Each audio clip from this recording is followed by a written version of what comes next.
Hey Gary, it's Rob Bowser at the Kingdom. I wanted to pass this video along to you just so you had some stuff to remember what we worked on. Thanks a lot for coming down and seeing us. I hope you feel like you got a lot out of it.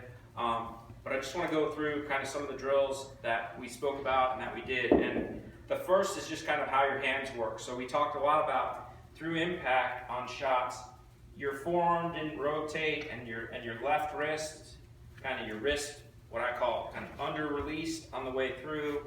And that lack of forearm rotation is why that left arm started to gap out, and the left arms and the left elbow started to bend or chicken wing through the hitting area. So we worked hard without a club, just kind of on how that forearm rotates and the angle of that wrist through impact. So I always think of it like my lead wrist is bowed through the hitting area, and my trail wrist, my right wrist, is bent back.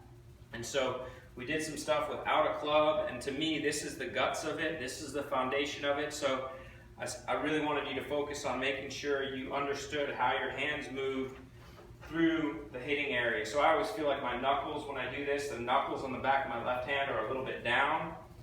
My right palm is a little bit down as I do that as well. So over here in that follow-through position, my right wrist is still bent back a little bit when I'm doing just the little shots and when I don't have a club.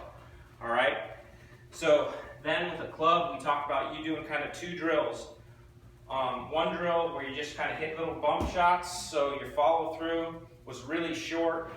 There was right wrist loaded and stayed loaded. So I bend my right wrist back and I keep it bent back through the hitting area and just hit little punch shots as you do this.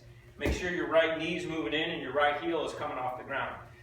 The second thing we did was, instead of the little pop, we just took it from here and went to kind of what I think of as the handshake position. So your right hand's on the side of the club, and the club face, the toe is up, or the leading edge of the club is vertical.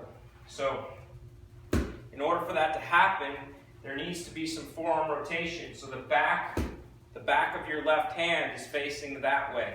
On video, the back of your left hand kind of works through like that. So when you do that, when your forearms rotate like that, you will rehinge. So we saw on day one, there was no rehinge. And as we get kind of to the third move, you're up here, your right hand's above your left, and the club shaft has rehinged. Okay? So I hope that helps. Thanks a lot for coming to see us. Let me know if you have any questions. Don't hesitate to email me. Thanks, Gary.